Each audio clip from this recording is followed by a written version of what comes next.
Good evening, good evening. Welcome to another episode of Inside Sports with Rashad Mitchell, episode number 10.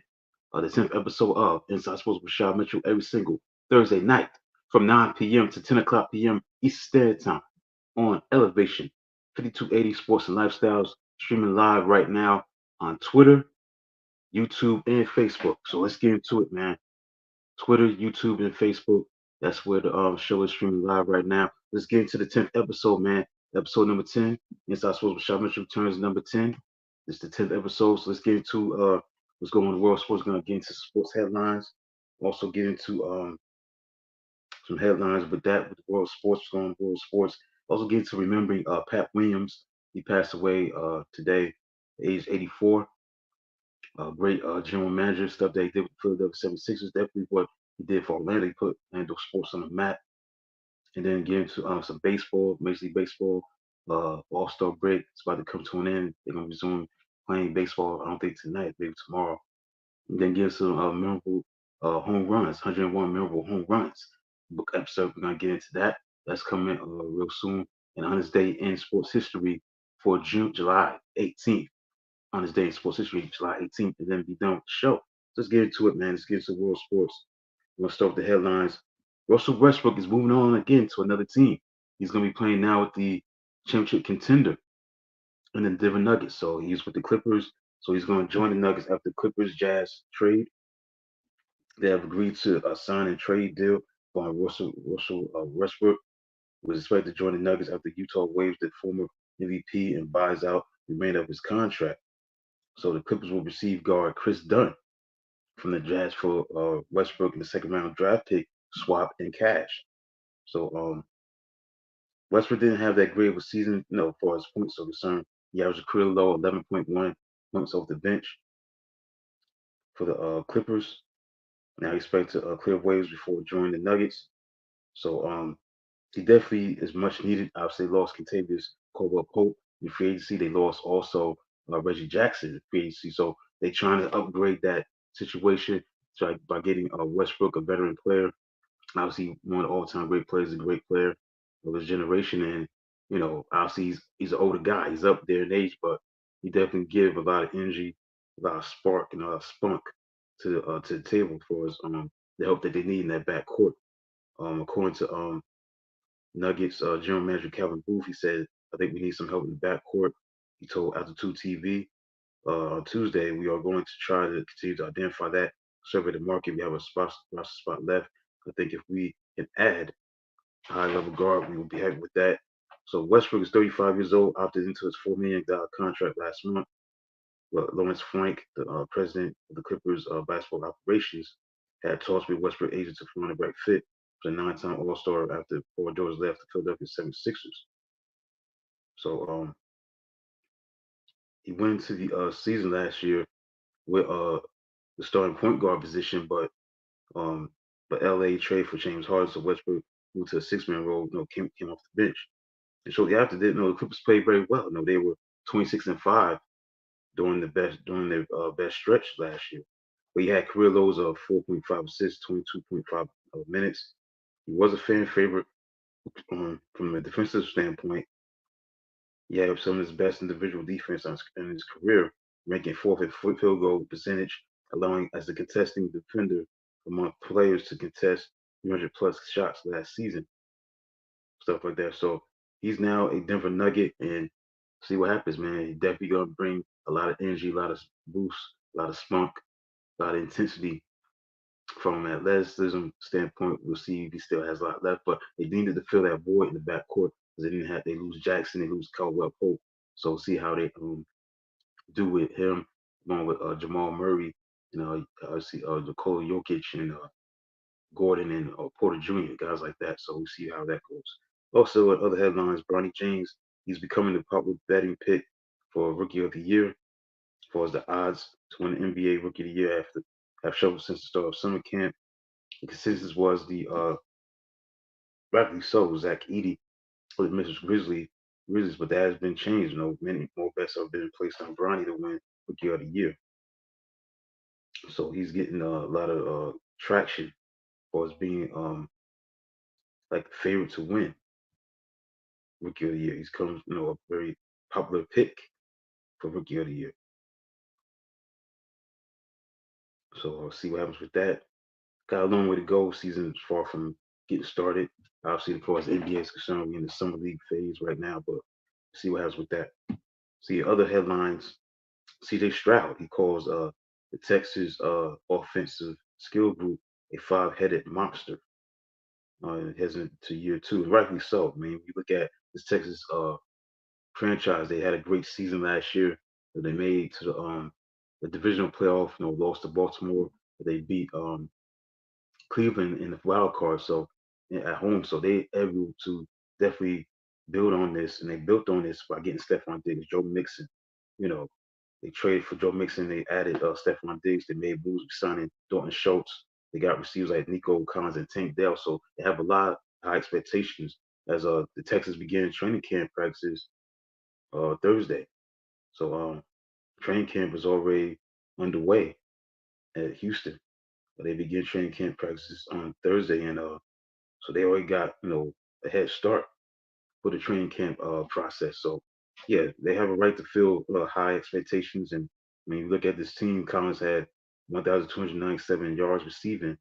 Um, Nico Collins, and he scored 8 touchdowns. Dell, on the other hand, had 709 yards receiving, 7 touchdowns.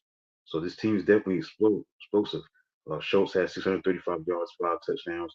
And then when you look at Stephon Diggs, definitely gonna bring a lot to the table. And also when you look at Joe Mixon, obviously what he did with the Cincinnati Bengals was very dynamic running back. So now this is a team definitely trying to go for it, trying to win the championship, trying to go all the way to the Super Bowl.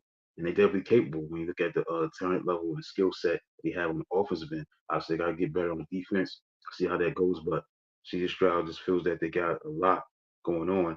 And Mixon said that in the season off, Mixon says that season off is where everyone can eat. I hope that takes a unit that average 22.7 points per game to another level. He said in the quote, the webs that we have, man, is a link of a thing. And I think as long as we execute to do all the right things well and build that chemistry, I think that's it's going to go to a long way. Going to go a long way. And the offense, the sky's the limit. And rightfully so, man. They got so many weapons on offense. They definitely should be one of the top five, top 10 offenses in all of football, not just in the AFC, but in the league in general. So we'll see what happens with that. As CJ Stroud, the talented quarterback, going to year number two, see how he builds on the first year. I think they're going to be pretty good. I don't think they're going to win a Super Bowl, but definitely Houston definitely has a lot of high expectations as they begin training camp today. So they got off to a great start on July 18th. They're already in training camp phase and training camp mode. So see how things go with that.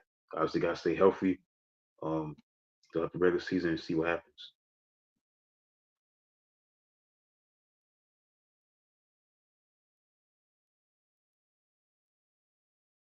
Yep, they had training camp today. So they go to a good head start with that. Their training camp. Okay,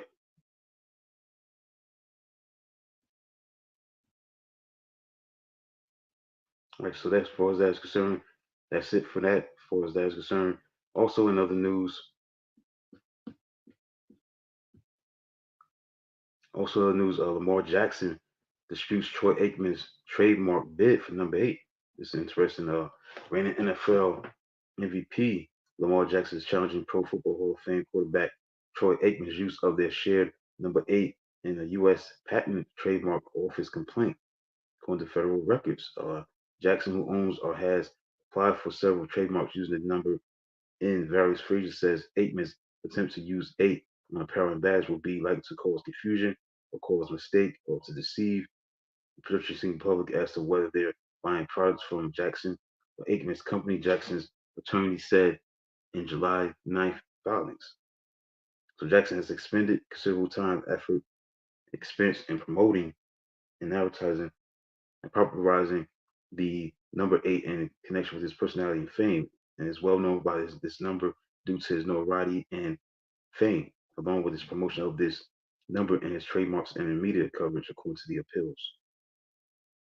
So the Baltimore Ravens quarterback through his attorney, has filed two appeals to the trademark office against FL 101, a company that lists Aikman as one of its directors in SEC filings targeting issues of ape and apparel and bags.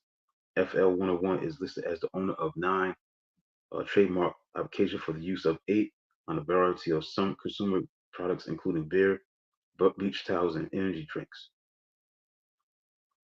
So when you look at this situation, both Aikman and Jackson have wore the number eight for their professional careers. Um, Aikman even wore the number eight in college at UCLA, and Jackson wore the number at Louisville. So there's an issue with that. See how things get straightened out with that. Okay, what else going on in the world of sports? And that's basically it. Well, Houston Texans, they off to the training camp mode. They already in training camp. They had a schedule ahead of everybody else. So that's good for them to get up to that start. Get started with the training camp phase and try to build for the preseason. Obviously, they're not going to be playing that much in the preseason. The starters, I don't think they should. Maybe the third game, because that's usually like the tune-up game to get ready for the season. So maybe the second game, but I don't think they're going to get any playing time in the first game whenever they play. So as far as that's concerned, but training camp is on the horizon for other teams. I think everybody else will be in training camp next Thursday, I believe, the 25th of July. So training camp begin for the Texans. They want to have practice, so they're back in action. So a lot of expectations. Also look out on the defensive side, Will Anderson, because he's a defensive player on the Houston Texans because he tied J.J. Watt's rookie sack record en route to taking home Defensive Rookie of the Year honors. He's now aiming to for Defensive Player of the Year accolades and All Pro recognition. So be on the lookout for this roster, this team in Houston, Texas. They're going to be a lot on TV. I'm quite sure they're going to be on prime time. They're definitely going to get a lot of attention, a lot of pub because of who they are and what they accomplished last year. So a lot of expectations if you're a Houston, Texas fan. How do they live up to the expectations? Because they're going to be on TV. Matter of fact, let's look at their schedule. I'm at it, Houston, Texas schedule. So they're going to be on prime time a lot this year. They got a very talented team, especially on the offensive end. So let's look at the schedule.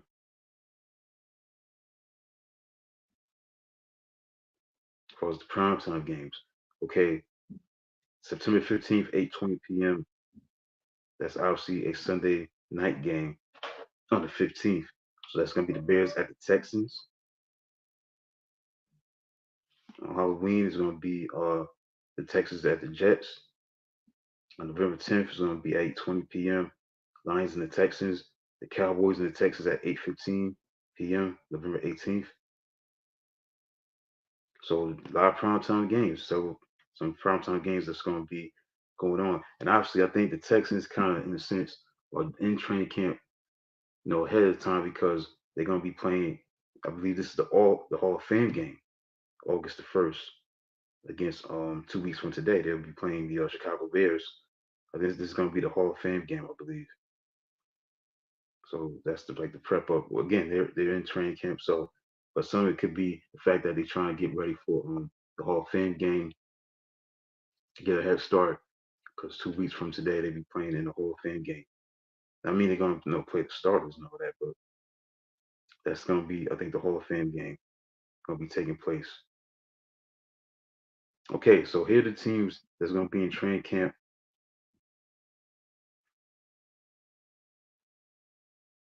Now it says here July 17th, training camp was going over for Houston. Maybe it did. Now the Hall of Fame game is going to be Thursday, 2 weeks from today. Houston and the Bears in Canton. That's going to be on ESPN and ABC. So the Bears, they're going to be opening training camp tomorrow. See, that's probably why they're getting off to that head start because they're going to be playing each other in the Hall of Fame game. I think that's what reason why I see what I see. Okay, so July 20th, this coming Saturday, Kansas City Chiefs and the Baltimore Ravens will open up training camp. Then Green Bay and the Packers open up training camp on July 21st, and then everybody, all the teams, be opening up training camp on July 23rd, Tuesday. Majority of the teams, yeah, and July 24th. Um, Atlanta Falcons, Dallas Cowboys, the Colts, and the Pittsburgh Steelers, they open up training camp July 24th. So everybody's not opening up training camp all at once. It's separate. So interesting.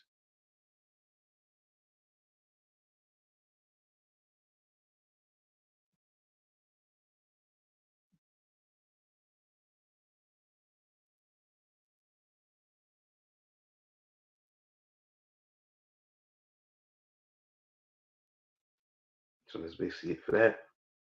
I think I'm done with that. Looking at the schedule.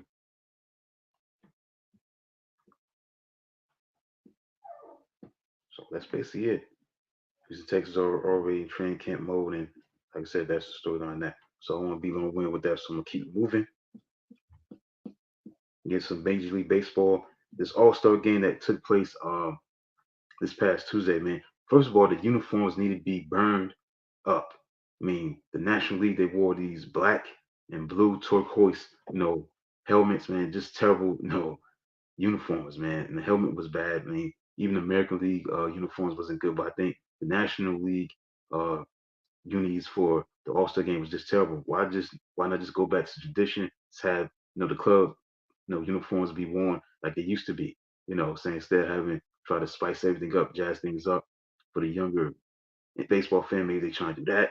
But that's just not a good look, man. When you watch that All Star game, I just watched maybe an inning or two, maybe a half an inning, whatever it is. I did watch it a little bit of the game this past Tuesday, but the uniforms are just terrible, man. There's no else to say. There's no superlatives to make, but that uniforms that, especially the National League, man, black in the front, you got the blue helmet, like a minor league team.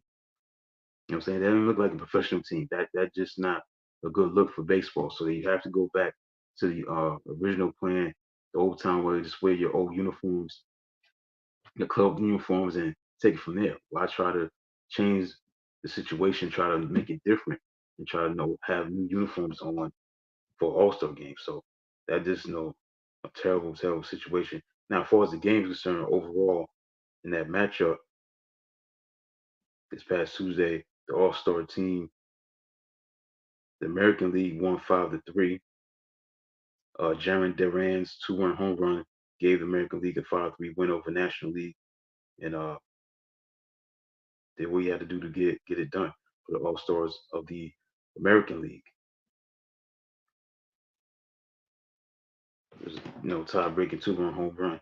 He won the MVP, named after Boston Red Sox Ted Williams. So he became the fifth Red Sox player selected All-Star Game MVP. And also, with this win, the American League beat the National League 5-3 for its 10th win in the past 11 All-Star games. Pitcher rookie sensation Paul Skeens pitched a hitless first inning for the National League, twice hitting 100 miles per hour. So look out for this Skeens. He's definitely going to be a big time pitcher down the line. Only 22 years old. He became the first rookie star since 1995 and had the fewest games played for any player to make an All-Star team. So he definitely lived up to the billing. Uh, hitless in the first with a two-out walk to Soto before Aaron Judge grounded out into a force out the next pitch.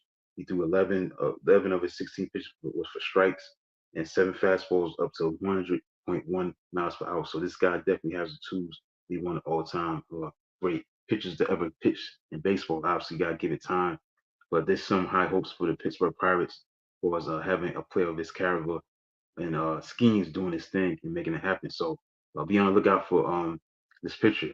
Obviously, you gotta have talent around him, as far as run support stuff like that.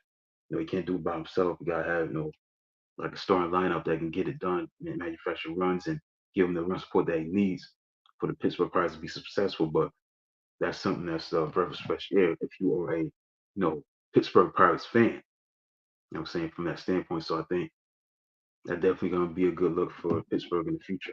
But that game, again, like I said, I didn't watch the whole game. Uh, I just didn't like the uniforms, man. Those uniforms just bad. You gotta burn it, man. Get some kerosene, get a match, light it up, and burn it. Burn those uniforms. Let's go back to the club uniforms, that teams usually wear on a normal basis and take from there. Don't try to jazz it up by having this foolishness wearing these kind of uniforms. I mean, this terrible uniforms right there. So the All-Star break is about to come to a close. It will begin playing regular season on tomorrow, July 19th. So you got the Diamondbacks and the Cubs playing against each other. You got the Phillies, the Pirates, the Pirates looking good. No, they're a 500 team. They're 48-48. They've been playing the best team in the league in the whole all of baseball. And the Philadelphia Phillies, they be playing them, hosting them tomorrow.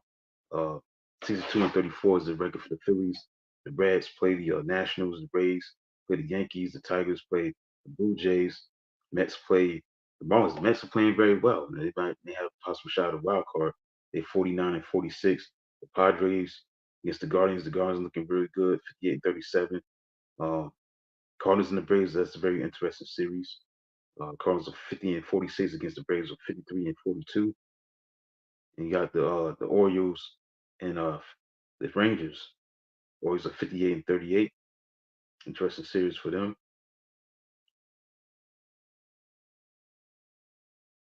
Basically it for an interesting series. Or Boston Red Sox play the Dodgers. That's an interesting series. So this everything will resume tomorrow for as Major League Baseball season of the All-Star break will be concluded tomorrow. So right now we look at the American League East. The Baltimore Orioles are one game up over the Yankees, 58-38. The Yankees are 58-40. Boston's 53-42, 4.5 games out. Tampa Bay got a 500 record, 48-48, 10 games out. And Toronto's is 44-52, 14 games out. In the Central Division, not that far, that major separation, but 4.5 games up. Or Cleveland over Minnesota. Cleveland is 58-37. Meanwhile, Minnesota's 54-42. Kansas City's 52-45, 7 games out of first. Detroit's 47-50, 12 games out of first. And White Sox, maybe the worst team in baseball. Definitely all the worst team in baseball, the White Sox, 27-71. In the American League West, very tight division right now. Seattle's 52-46. Houston's 50-46. 1 game out of first, so that's going to be a very tight race. See what happens in the second half of the season. And then you got the best team in the league by a landslide, the Philadelphia Phillies, 62-34. They're on cruise control. They got 8.5 game lead in over the Atlanta Braves with 53-42. The Mets are 49-46. Nationals of Washington are 44-53. 33-63 are the Miami Marlins. And then you have the Central Division, 4.5 game lead for the Milwaukee Brewers, 55-42. St. Louis is only 4.5 games out, 50-46. But the Pittsburgh Pirates, man, they not out of it. They're only 6.5 games out of first, 48-48. Won 4 straight going to the second half of the season. So they got a shot, man, to possibly, win this division possibly. Obviously Paul Skeens definitely been a phenomenon in baseball, the way he pitches and stuff like that. How he gets down as a player, as a pitcher. So see how things go with that as he continue to have those success that he's having for Skeens is concerned. All right, so Cincinnati's 47-50, the Cubs are 47-51. Then we look at the West. Dodgers, obviously, rightly so. They lost 2 in a row going to the All-Star break. See if they can, right now they're looking good. They're 7 games over Arizona and San Diego in first place, rightfully so. So see what happens with that. So that's it for the baseball landscape of everything. Let's get into the book I've been reading for a long period of time. This 101 memorable home runs. Let's get into that in baseball history. We're gonna start with Scott Hatteberg at number 90. Hattie saves the streak. The Oakland A's have won 19 games in a row. The last two in walk-off fashion, thanks to shortstop Miguel Tejada, who was having his MVP type season. On September 4th, 2002, the hottest team in baseball was aiming for its 20th straight win, which was an American League record at the time. So the A's took an 11-0 lead that night at home against the Kansas City Royals. Tim Hudson, on his way to 15-9, 2.98 season, was on the mound for the A's. The win streak was built with starting pitchers like Barry Zito, Mark Mulder, Tim Hudson, and Corey Liddell. Dominant relief pitching with Billy Koch and home runs. 10 players had combined to smack 26 home runs during the streak, and the A's were about 205 during the season. So in 14 of the games, the A's never trailed. They were behind by 2 runs only. Billy Beane had a similar team. He was a former number one draft choice of the 1980 New York Mets. He had failed as a player but succeeded in player development, buying in early and relying on statistical analysis and building financially challenged teams with undervalued talent. Beane believed in walks the way bankers believe in money, but his work drew the attention of best-selling writer Michael Lewis, who was interested in writing a book about this baseball revolution. So in the 2001 offseason, the A's lost slugging first baseman Jason Giambi to the big money New York Yankees. So Billy Beane responded by signing free agent Scott Hatteberg, a catcher with a ruptured nerve in his throwing elbow that had never played first base. So Beane liked Hatteberg's ability to draw walks and also confident that the A's could return to their fourth consecutive postseason with Hatteberg and a payroll under $40 million. Scott Hatteberg grew up idolizing Yankee great Don Mattingly. He was good enough to be drafted by the Red Sox as a sandwich pick for the 1991 draft as compensation for the Kansas City Royals, signing pitcher Mike Boddicker. In parts of 7 seasons with the Red Sox, Hatteberg slugged 34 home runs, hit 267 with an on-base percentage of 358, about 40 points better than the league average, a stat few noticed. But after he hurt his elbow, the Sox traded Hatteberg to the Colorado Rockies for infielder Pokey Reese. 48 hours later, the Rockies released Hatteberg. The A's came calling, signed the third injured player for less than $1 million. Oakland infield coach Ron Washington was charged with converting Hatteberg with who couldn't throw to first base. So Hatteberg hit 271 with 363 on base percentage by September 4th.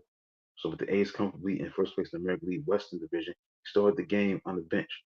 The A's had built an 11-0 lead that night, but then almost blew it. As the Royals, tied the game in the top of the ninth, outfielder Jermaine Dye led off the bottom of the ninth with a light flyout against Kansas City reliever Jason Grimsley. Oakland manager Art Howe decided to pitch hit Hatteberg for outfielder Eric Burns. Hatteberg, who had one career hit off of Grimsley, a 2-run homer a year earlier, of course, took ball one. The 33-year-old then powered a no-question drive to center field, deep right center field, and the 55,428 fans at Network Associates Coliseum in Oakland rose in a can you believe it world. The A's had set the new American League consecutive game winning streak with 20 on the back of their third walk-off in a row. As he circled the bases, Hatteberg bowed his head and raised his arm, the elbow slightly crooked, the one that almost ended his career in a low-key celebration. It was a Hollywood moment in real time. The A's 20-game winning streak was snapped 2 days later by the Minnesota Twins. The team still went on to win 103 games in the American League West, but only to lose to the Twins 3 games to 2 the American League Division Series. Hader was the American League most valuable player. Zito was the Cy Young Award winner. Being accepted the job as Boston Red Sox general manager for 5 years and $12.5 million. Then changed his mind and decided to stay in Oakland. So Michael Lewis later wrote Moneyball, The Art of Winning an Unfair Game, and it became a New York Times bestseller. 2011, this book became a movie. Brad Pitt starring as Bean and Chris Pratt as Hatteberg. Hatteberg retired in 2008 and with 106 career home runs and a lifetime on-base percentage of 361, which is better than Hall of Famers Willie Stargell, Kirby Puckett, Eddie Murray, Roberto Clemente, and Hatteberg's hero Don Mann. Being hired Hatteberg as a special assistant, but his playing days had ended. So that's number 90. Now, the 89th memorable home run in baseball history was Reggie Jackson, Titanic All-Star crowd at Tiger Stadium. The Minnesota Tony Oliva had drove for the liner of Oakland's Joe Rudy back on June 29th, 1971. Reggie Jackson would never have gotten the chance to hit one of the longest fingers in baseball history. On June 29th, 1971, Oliva, despite an already iffy right knee, gave it all he had diving for a shot to right field. Rudy ended up with a meaningless double in the 5-3 Minnesota win over Oakland, while Oliva, who was hitting 375, tore a ligament in his right knee, was sidelined for more than a month. He was never the same player again. So Oakland's Reggie Jackson was selected by Baltimore manager Earl Weaver to replace Minnesota's star right fielder, who would go on to win his third American League batting championship. Reggie was already ready because he was selected by the then Kansas City A's with the second pick in the 1966 amateur draft. out of Arizona State, made his big league debut the following year, starting with the triple. By 1969, the A's were in Oakland, and Reggie, then 23 years old, was challenging Roger Maris's single-season home run record with 37 in the first half of the season. He finished with 47, but was already a star. In Detroit on July 13, 1971, Reggie was a star among stars. It was estimated that 60 million viewers tuned in to NBC as 23 future Hall of Famers participated in the final All-Star game staged at Tiger Stadium. It was also the first time two black pitchers like White or Blue for the American League and Doc Ellis for the National League would start against each other in the sports showcase. So thanks to Cincinnati catcher Johnny Bench's booming two-run homer in the second and a solo shot by Hank Aaron in the third, the National League owned a 3-0 lead off of Ryder Blue, who was 17-3 at the All-Star break, heading into the bottom of the third. Boston Red Sox shortstop Luis Aparicio led off with the single of Ellis, who later would say he pitched the game drunk, but also would admit to pitching a no-hitter under the influence of the psychedelic drug LSD. After Ellis's single, Reggie was sent up to pinch hit for Bruce. He was dressed in the A's uniform with that Kelly green and gold, white spikes. He was nursing a strained left hamstring. So the summer wind, sometimes gusting to 35 miles per hour, was blowing out to right. Reggie fell behind the count, choked up. A ball and two strikes, he would call it. It was a hanging slider right out over the plate. I got the ball in the air. The wind was blowing out. The neat thing for me was I was really trying to keep from striking out. So Cincinnati manager Sparky Anderson, guiding National League team, later said, "For me, that's the hardest home run I've ever seen. The ball kept rising. All I can say is, Reggie noted later, is that ball had places to go." Hall of Famer Al Kaline, who hit 399 career home runs for Detroit, said it was one of those hits when the bat hit the ball, it had a tremendous ringing noise. I had a great view from the dugout. It was still going up. There's plenty of steam when it hit the tower on the roof at night. And right, nobody knows how far that could have gone. In a Detroit news story, writer Lynn Hennedy described a test by Wayne Stone, the universe, to see how far would have gone. Reggie Ball would have gone. So researchers conclude that the ball would have traveled 650 feet if it hadn't hit the transformer 100 feet above and 100 feet from the field. The ball landed back on the playing field where San Francisco Willie Mays retrieved it for Jackson. There were huge cheers and an audible gasp.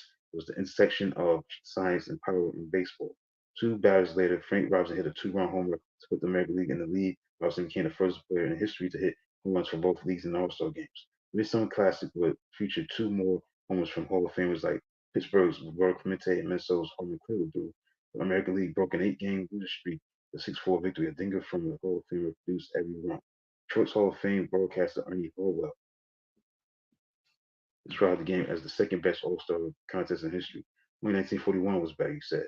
The corner's event also held in Tiger Stadium, then known as Briggs Stadium, and ending with Boston's Ted Williams' walk-off home run. Ryder Blue would later call Reggie's home run the start of Reggie's coming out party.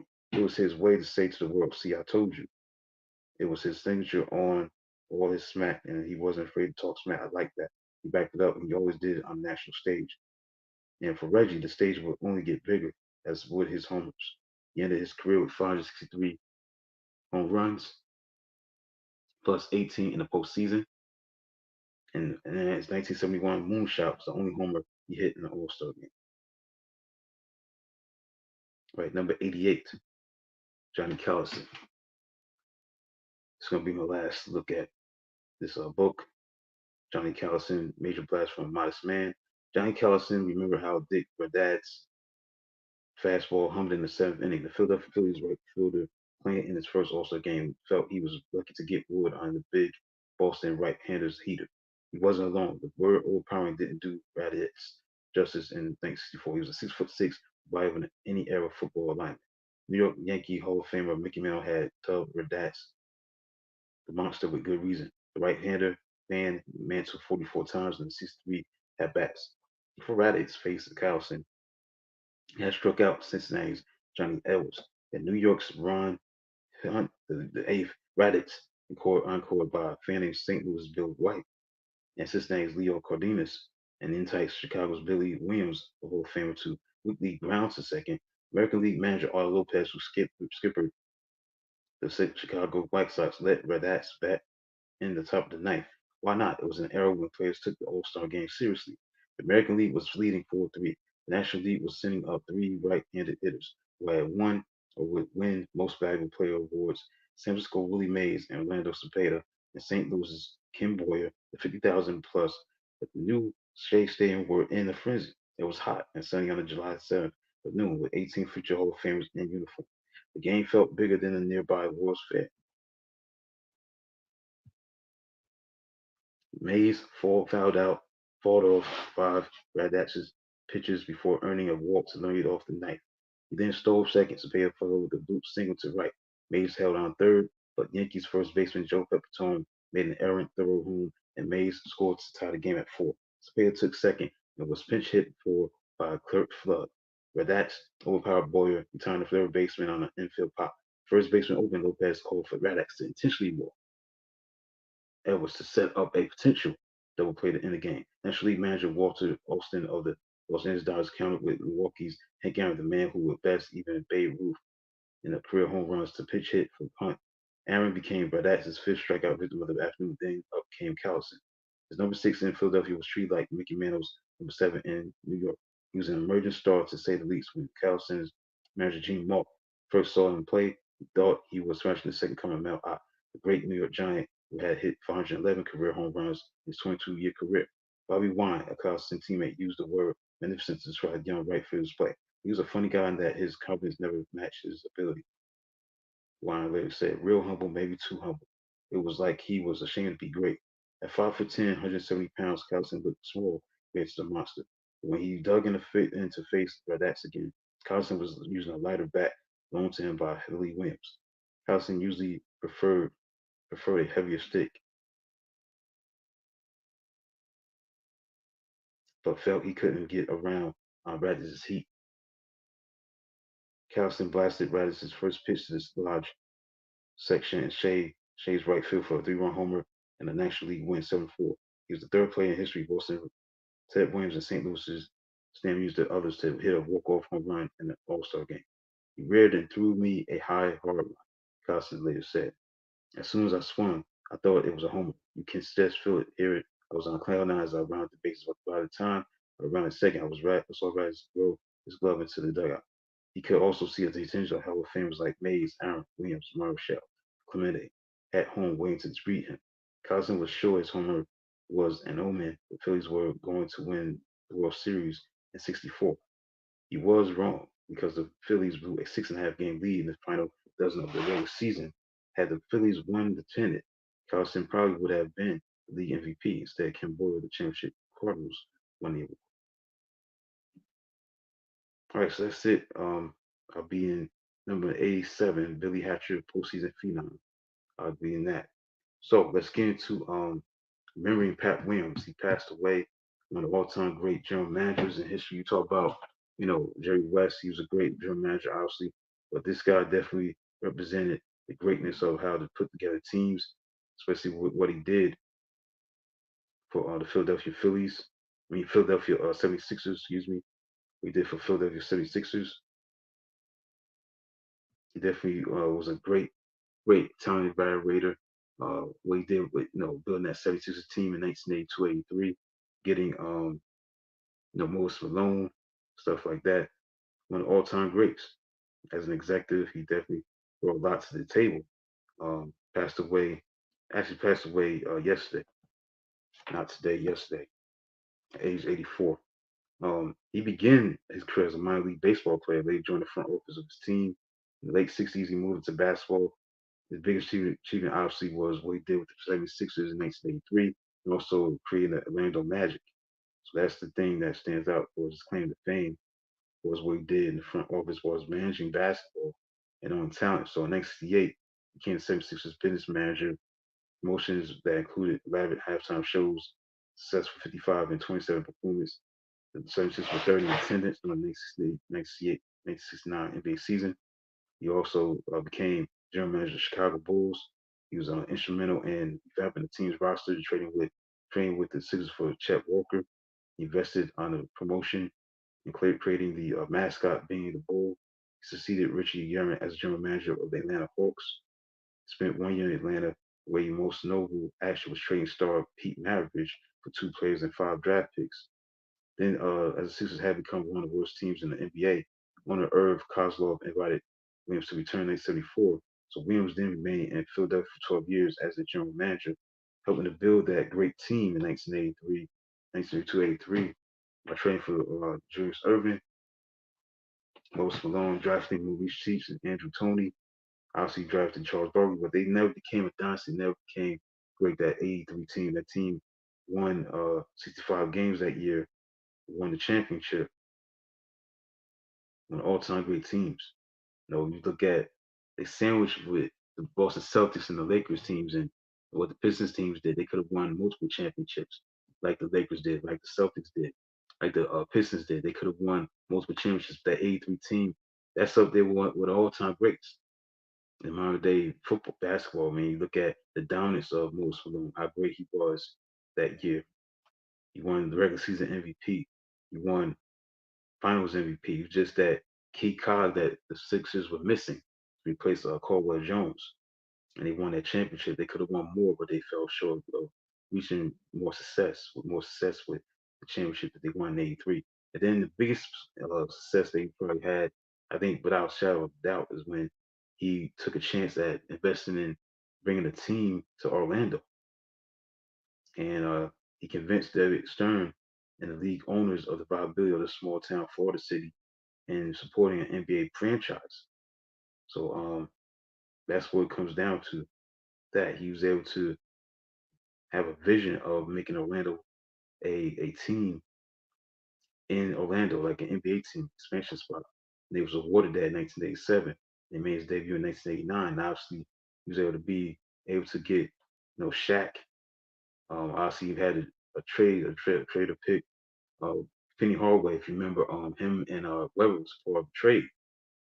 They were, traded for each other because originally, Chris Webber was supposed to have been, Orlando Magic. He was selected Hardaway by the Golden State Warriors, but it was traded. He was traded to the Orlando Magic for Chris Webber. So Webber went to the Golden State Warriors, and it worked out well because Magic's intent was to draft Webber and pair him with Shaq. But until Hardaway was able to play along O'Neal, because the second workout to show why he should be their pick. So 2 days before the draft, Hardaway participated in a pickup basketball game with several Magic players with the talent and precedent organization enough to make the draft day, trade. And obviously it worked out because, Shaq and Penny was able to go to the NBA Finals and eventually lose to the eventual champion, Houston Rockets in the sweep. So obviously that worked out, not having Webber play with Shaq. So he led his teams to 23 NBA playoffs and 5 NBA Finals. He won 4 NBA draft lotteries, including 1992 and 93 and 2004. He signed Billy Cunningham, Chuck Daly, and Matt Goose to their first professional contracts as coaches. 19 of his former players have become NBA head coaches. And in 2019, in April, after a career that has spanned more than 56 years, including 30 plus years, the Magic and 51 years in the NBA, Pat Williams announced his retirement. So he had viral pneumonia. So rest in peace to the one and only Pat Williams. Um, Definitely did his thing for the NBA and professional sports in general. Was what he did with the 76ers, turning that team into a dominant team in 1983 and creating Orlando Magic, man, in Florida. Having that vision and succeeded, when you get Shaq and get Penny, Nick Anderson, Dennis Scott, doing that team to being one, a great franchise. Something they're not right now. Like they haven't been the same since Shaq left. So when you look at what he built, obviously they didn't win any championships, but when he was there, they were very successful. It's just that when Shaq left to go to LA, they was never the same. Hardaway had his injuries and stuff like that. But he built that franchise. He had a vision and became successful for a period of time when Shaq and Penny was there. You know what I'm saying? So that's the thing about that, is that he built that team to being something. But again, Penny Hardaway had no injuries. He was hurt all the time. Just injuries. So Rest in peace to Pat Williams. All right, so now it's time to get into the usual segment on this day in sports history for July the 18th. So let's get into it. What happened today on July 18th in sports? Not gonna get into all the events, but some that may be interesting to read about. So let's look at 1912 on July 18th, 1912, Chicago Cubs got 21 hits but lose to Philadelphia Phillies 11 in 11 innings. In 1913, after 68 straight innings, Christy Mathewson gives up a walk.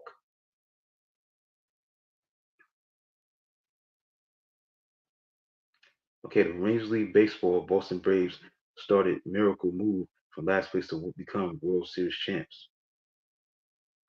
Babe Ruth becomes the all-time home run leader on July 18th, 1921, as Babe Ruth achieves 139 home runs with a Major League Baseball record of 575 feet hit to become the all-time home run leader in Major League Baseball, taking the title from Roger Connor. On this day, July 18th, 1927, Ty Cobb got his 4,000th Major League career hit. 4,000. 1942, on July 18th, the first New Jersey horse race in 50 years, Garden State Park track opens. In 1943, on July 18th, Giants and the Phillies strand record 30 base runners. New York wins 10-6. On July 18th, 1947, the Tigers shut out the Yankees 2-0, ending 19-game winning streak.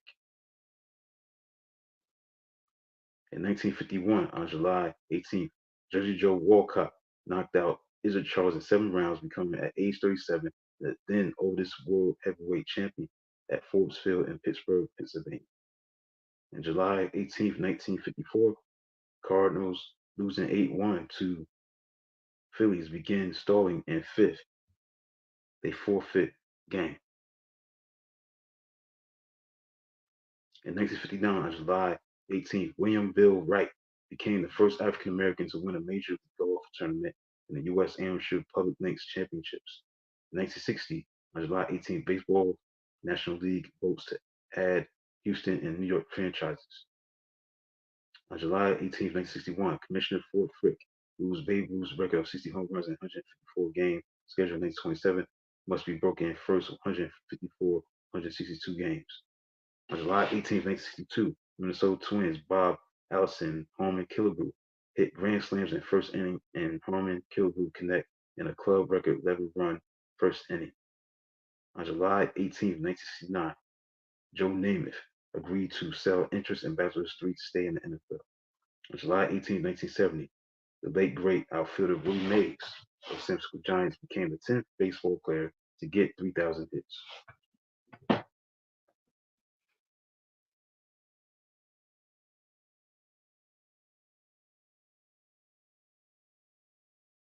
On July 18th, 1983, despite being in first place tie in National League East, the Philadelphia Phillies fired manager Pat Corrales, replaced him with GM Paul Owens, eventually against the World Series before losing to the Baltimore Orioles. On July 18th, 1987, New York Yankees Don Mattingly hits and ties a record of home runs in 8 consecutive games. On July 18th, 1991, the Florida Marlins logo is unveiled. On July 18th, 1994, court upholds NBA salary cap and draft rights. On July 18th, 1994, Houston Astros tied National League comeback record, trailing 10-0, beat the Cardinals 15-12.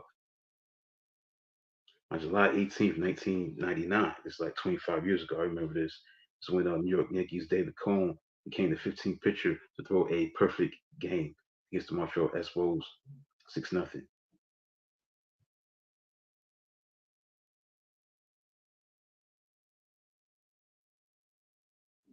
That's basically it. Oh, yeah. 2018, this is 6 years ago, Kawhi Leonard is traded to the Toronto Raptors in exchange for DeMar DeRozan, Jacob Poeltl, and a protected 2019 first round draft pick. Right, so that's it for the look at on this day in sports history for July 18th. So that's it for the show for today.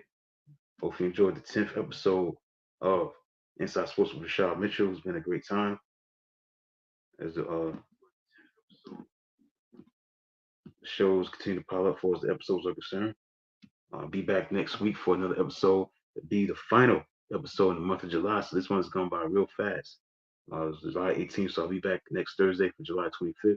Be the final episode of Inside Sports with Rashad Mitchell. Will be the 11th episode. So the episode's gonna keep piling up and keep giving you great content. Um, Obviously, football is around the corner. College football is around the corner. NFL. So I got a lot to cover. So some of the stuff that I'm going to be talking about, there's going to be a change. They're going to be mostly football moving forward. Maybe a little baseball here. Definitely going to do to keep the on this day sports history segment going. But at the same time, they're going to do a lot of wall-to-wall football talk. Do my thing with that. So that's coming soon. So be on the lookout for that. So far as that's concerned, so I'll be back next Thursday to keep giving you great insight info what's going on in world sports, baseball and stuff like that. But I'll keep reading this book, the 101 memorable hit home runs ever hit, in baseball history. That book's excerpts from that 101 memorable home runs in baseball history. So be on the lookout for that. Let's try, count down to the number one home run ever that was memorable. So I'll resume with that. See, next week will be I resuming with number 87 of Billy Hatcher, postseason phenom. Talk about that and much more as I could count down who had the most memorable home run in baseball history from this book. So that's it for the show, man. Hope you enjoyed it. Be back for episode number 11. You checked out also my new article is on e5280sports.com.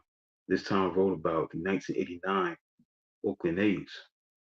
And that's so important because they were a team that had like a dynasty that wasn't, what I'm saying? Because in '88 they had lost to the Dodgers in 5 games, and then they redeemed themselves and won the championship in '89 against the San Francisco Giants, sweeping them.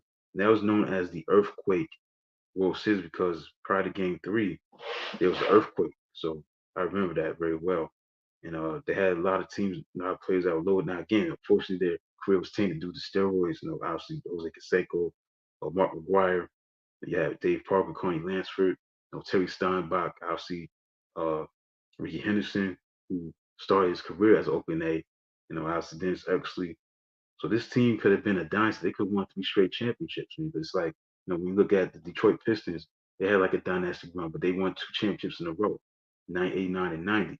But when you look at the Oakland A's, they could have won 3 straight. They won it. They could have won it in 1990. They went to a third straight World Series and got swept by Cinderella-like Cincinnati Reds. But they lost in 5 games in '88, and that series was known for Kirk Gibson's home run over Dennis Eckersley. So, they could have had a dynasty, but it wasn't a dynasty, unfortunately. Despite how dominant they were, um, but they was able to capture the championship against San Francisco Giants. Yeah, this series is known as the Earthquake World Series due to what took place prior to Game 3 of that series.